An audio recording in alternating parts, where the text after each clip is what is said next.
E toi whaatalo whātu talafola Radio Samoa le nei tai au alo maia o tala o le nei fwoi tai au. E le i vave tali mai le pole nu o au kilani, i le atoanga o lona whaatuatuanga le taitainga le pole sili o le wafu i au kilani. O le soso o whaalavelave wa malili wai nisi ma le whaatuayo na kilia o kago o le wafu. O mafuanga nei e lua i le o atoa ai le ioi al pole nu o Philkoff, pau o lea o ia saunoa, ta tau lava i le wafu o na whaiona tiu te itu uma e o iai lona malo si anga. Reporti al leiti o New Zealand, o le sau i lalo containers e kilia wha atusa i le tausanga tālu ai le piriota lava le nei, ma le to ai titi o tangata whai ngā luenga i kilia ina wa aolono winga, e le o wha o ngā ina uma grains po o lifi o lo i ai le wafu, o i tū nei o lo o fesilingi a pea i le pule nuu. Vai aso nei le ana fesilingi ai le pule sili Tony Gibson, i luma o se whailoa inga ma le Auckland Council, ma ua mai a fofola atu i ai le pule nuu e tatau o na vave whai se fuafuanga le pulenga le wafu i se taimi vave a wale wha ale leia o i tū nei. Vai aso tāluaina wha asala i le wafu i au kilani i le silia ma le afa miliona tu sa mal wha lavelave na maliwa i se tamai na ua toe tānu mia i le lifi. Nei māsina i le imamau atu le afo ina maliwa i se tasio tamā i na ua tānu mia i se container. Ma o nei wha lavelave wa tau tino ai kof, wa lape ai ta ita inga i tū tau le saunga le mu, ma o le tau tino ngā lava fo i le tasi al pule sili le vai aso nei a o sau whai i le whailo inga ma le council. Ua le tau nuu le whaunga o whanau wa o ngā le Polytechnic i o tāgo i le so, ai le mauti no se tono le isi sauninga o lo wha moe moe mo tai au.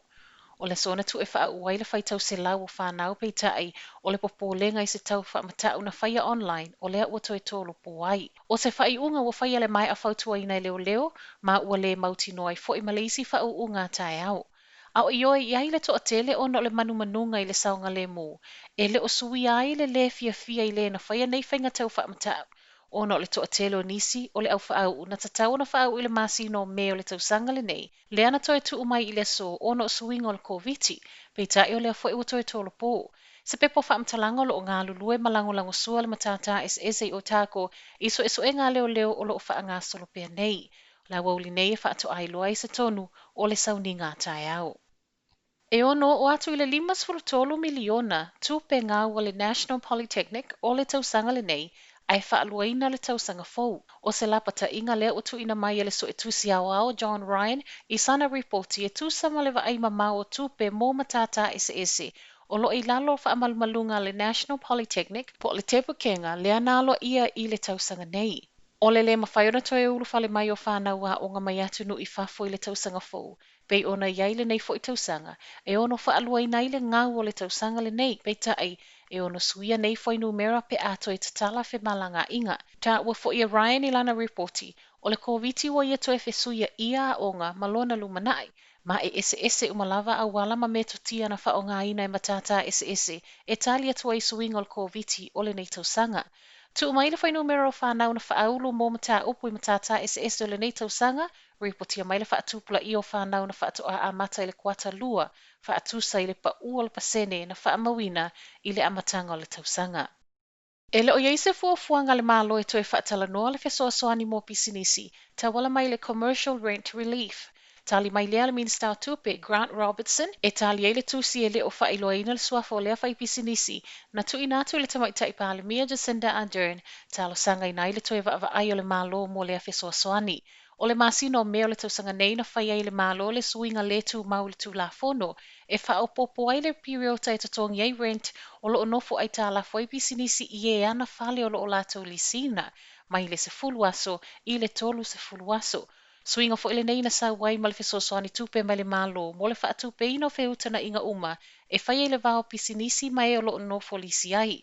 Ai le tali mai a Robertson e ono tue wa ai le malo pe a alu ai toe whai o fo inisi lockdowns ai mo le taimile nei e le ai. Pau fesoasoani o ro tatala pea mo pisinisi la iti ono no ngā tupe le o toe tu atu le tolu tausanga e tatala mai ai mo talo sanga. Matala mulimuli o le nei tai au, ua whaata wānau le National le Minister o le Koviti Chris Hipkins e whaalau i loa whaalau i tele so e suenga na ilo ai system o lo siake i tangata malanga mai whafo. Na vave o na whaatonuina le malo le COVID-19 Surveillance and Testing Strategy Group i le masino au kuso e whaia se su e suenga ina ua sau i tua reporti e le o whaia ni siake o le au whai ngā luenga o lo whea ngai tangata whai malanga mai whafo. O le vai aso talo ai whailoa i heb kinsi le pale mene. Na tau a ao e lona ofisa le reporti le aso tolu se fulo se tema. Peitai, e iai tu ele i au tasi ai malvaingol soifua malo loina, ma to e tu inatu ai loa mo se isi ilo ilonga whaupopo. Ma o le aso lua fitu o Novema le ana whaato a o ane ai loa le reporti muli muli. Masalo mi ai le sui o le National, Chris Bishop, le tau ma whai o le soifua malo loina, e sui wha ai unga mai le vaenga tu to tasi na soina ma reportia.